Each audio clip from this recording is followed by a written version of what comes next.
Welcome back from the break. If you're just joining us, we're seated with Anne Miner, who is championing agroecology. And Anne, before we even get into the other stories that we have lined up, I want you to address some of the concerns that have been around the petition that you are championing. And one of the concerns is that horticulture farmers, especially those who work in the industries such as flowers and also in the export market, risk losing their jobs if the petition is passed into law? I don't think that's entirely right, the loss of jobs, huh? Because what we are asking for is the withdrawal of only about 300 toxic pesticides. There are 800 registered pesticides by the Pest Control Products Board. Only 300 are controversial, banned in Europe because of their effects on the health, effects on the environment, and maybe some socioeconomic effects because of the challenges related to dealing with health concerns. Those are the only ones that we are asking for the removal from the Kenyan market. But apart from that, if you're growing flowers, the pesticides are different. You can use those that are not, we are not calling for banning in the country. So we are not really, I think our petition is not going to affect the economic or the loss, will not lead to loss of jobs in the agriculture sector. That I do not agree. Okay. And also another concern is that if this petition is passed, is that one, it would increase the levies and also increase the farmers' cost of production. The levies, I don't think so, because when you're looking at some of the agroecological ways of dealing with some of these pesticides, for example, you can do biopesticides, which are, like, let me give a simple example. If you have your own kitchen garden at home and you're growing sukuma wiki and spinach, to be able to control the pests that may attack these pesticides, there are some ways that we recommend. For example, in there you plant the spring onions, you plant even chilies, pili. The chilies and the smell from the onions chase away these pests that may attack your vegetables. So it's agroecological ways. So the cost of levies is not going to go high. In fact, it's more expensive to use these pesticides because you're buying them from the companies every season. We have just finished last month running a course on what you call biofertilizer, how to do your own compost, how to do bokashi. Bokashi is a way of making your own biofertilizer using manure, local products, using dry products, using how do you, for example, activate your seeds before you plant it. One small strategy that we teach. When you want to plant your maize or you want to plant your beans, you coat it with ash, and you mix the ash with the molasses, and you coat it and you plant it. It releases the vitality of the seed when you plant it. Some simple strategies. What we have done maybe 30, 20 years ago. So cost of production will actually go down. It may be more labor intensive because as opposed to spraying to kill the weeds, we are opting to dig it manually. It may be labor intensive, but the cost of using this, for example, using Mexican marigold to plant it around your farm, to release the smell, pushes away the insects. That's a very simple strategy. BioVision, working with ISIPE, has developed what they call the push and pull technology. This is where you can manage the maize stalk borer or the fall armyworm for your maize crop. What you do, within your field, you plant napier grass around the field. Then for one row of maize, in the middle you plant desmodium. Desmodium acts in various ways. It releases nitrogen into the soil. It works like beans. The nitrogen goes to the soil. It's beneficial to the maize. Then it has a very bad smell. The smell pushes away the stalk borer or the fall armyworm, which lands in the napier grass. The napier grass has some gum. It sticks there. It cannot hatch. It dies off. A simple way, you don't have to use a chemical. You didn't have to spray. It is much cheaper. This has been developed by our own ISIPE here in Kenya, working with BioVision Africa Trust. A very simple strategy. I think the main challenge is how to share this, because what is happening with a lot of the agrochemical companies, they have a lot of resources. They push their agenda as the only strategy that can work. We, working in the area of promoting organic agriculture and agroecology, have to take that challenge to ensure that farmers have this knowledge. This knowledge existed before. We lost it because we modernized. Kenyans are key, modernization, going modern. But it is important we go to those strategies, because at the end of the day, it is our health, it is our welfare at stake. Yes.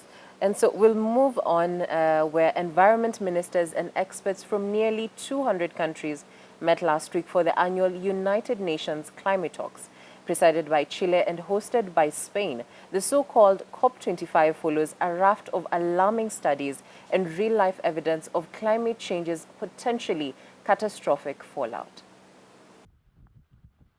Rising seas, shrinking ice caps, deadly floods, fires, and droughts. These aren't just future nightmares, but today's reality in many parts of our fast-warming world. More grim news this past week. The UN says greenhouse gases reached new records last year, despite global promises to slash them. Even if governments meet their current pledges, emissions may soar in the decades ahead to triple the 1.5-degree limit scientists say is crucial to avoid the most extreme effects. The thing is that today the science is really clear. We have a maximum 10 years to act to fight global warming, and all scientists say that we are in a climate and biodiversity crisis. This two-week conference sets the stage for 2020, the next 5-year deadline for countries to update their emissions-cutting targets. Some key goals here: creating effective rules for a global carbon market, allowing countries to trade emissions reductions with each other, and finalizing financing for poorer countries to respond to climate change. I think that we have enormous warning signs and enormous signs of progress at the same time, and enormous opportunity all at the same time. One big negative for those here at the conference: one of the biggest greenhouse gas emitters, the United States, is scheduled to pull out of the Paris Climate Pact next November. They're still at the table this year, but with much less leverage than would have otherwise been the case. Others, like China and India, continue to rely on polluting industries, even as they adopt renewable energy. But climate action is going local. Cities and regions are coming up with green solutions. People are calling on their governments to do more. The good news is that there is raising awareness, especially from young generations, on the fact that we can act and we have all the solutions to act. The European Union is proposing a so-called Green Deal to make the region carbon neutral by 2050. Dozens of countries elsewhere have also pledged to increase their emissions-cutting goals.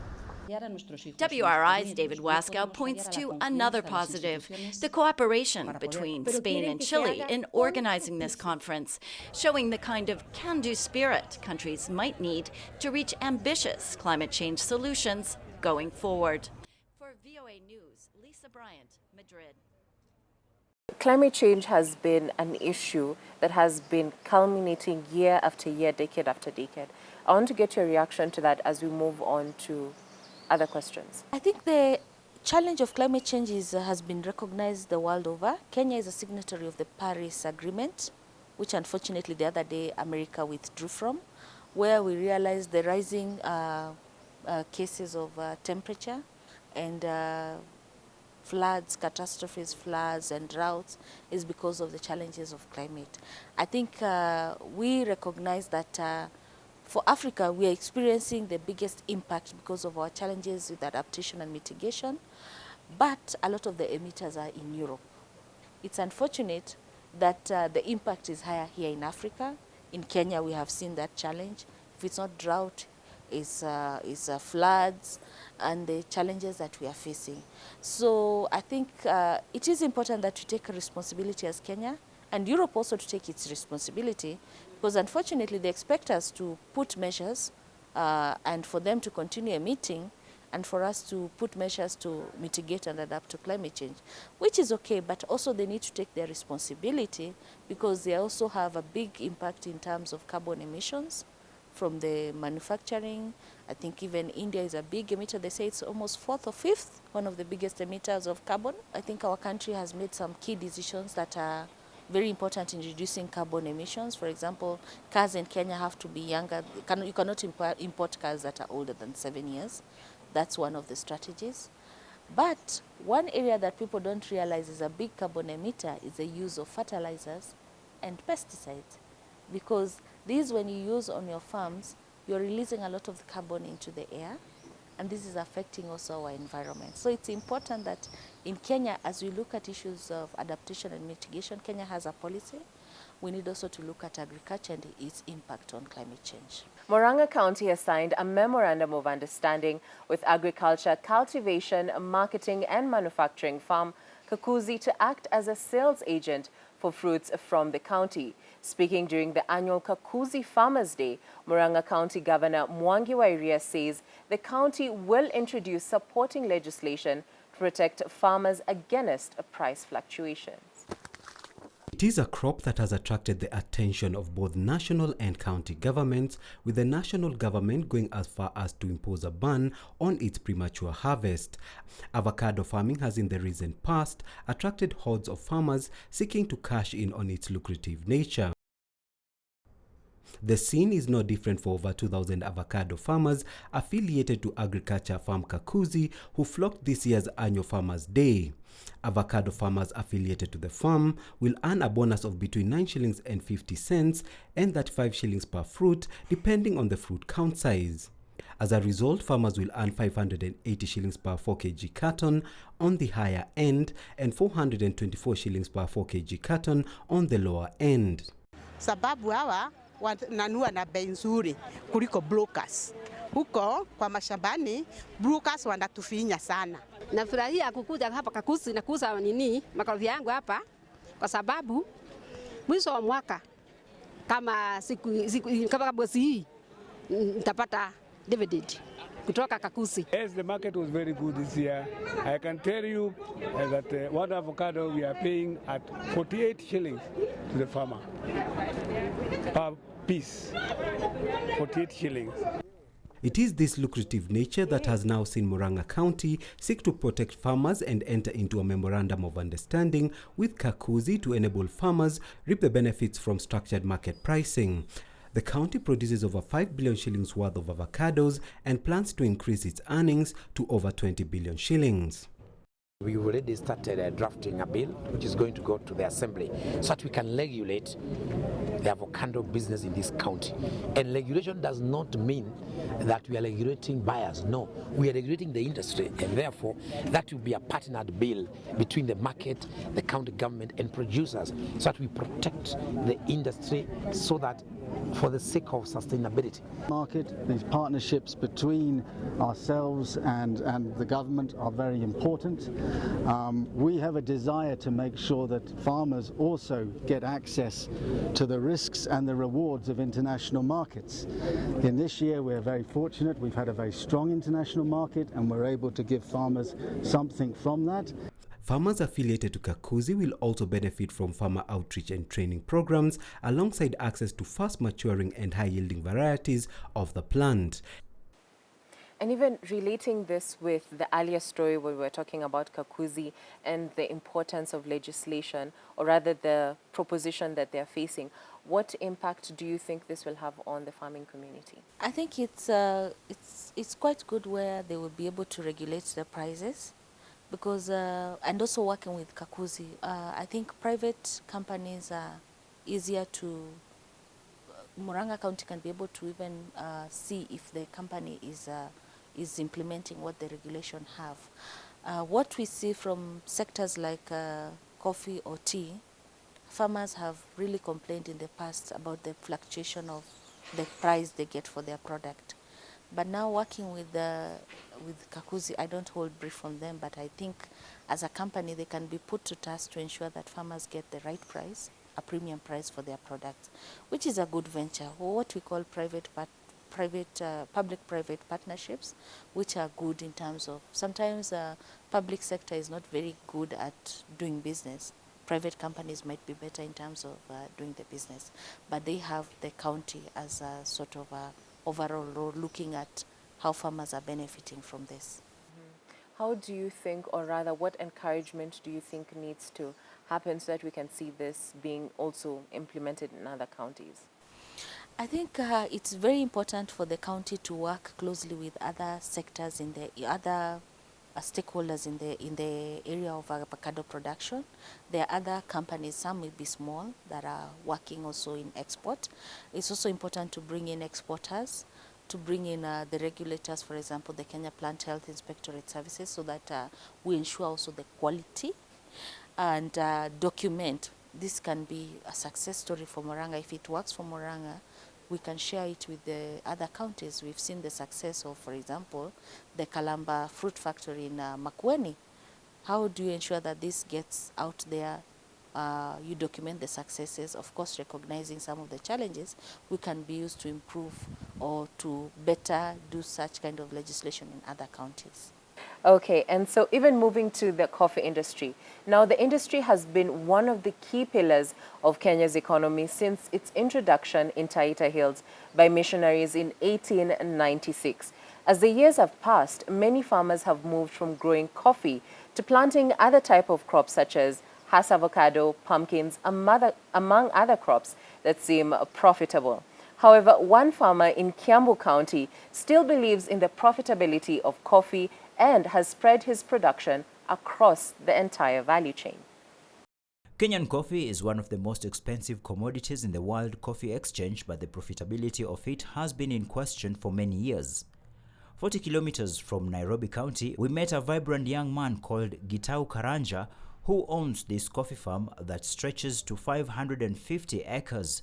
The decision to get into coffee farming came at an expected time in Gitau's life. I never wanted to be a farmer. I studied interior design in school, so I used to work with my father in Nairobi, Westlands. And my interest at that time was art, design, picking up a pen, drawing furniture. That was my interest at the time. Going into a construction site with him, and we build it from scratch, focusing with workers. And that's where I think life started to change for me, because I stopped drawing and focused more on construction.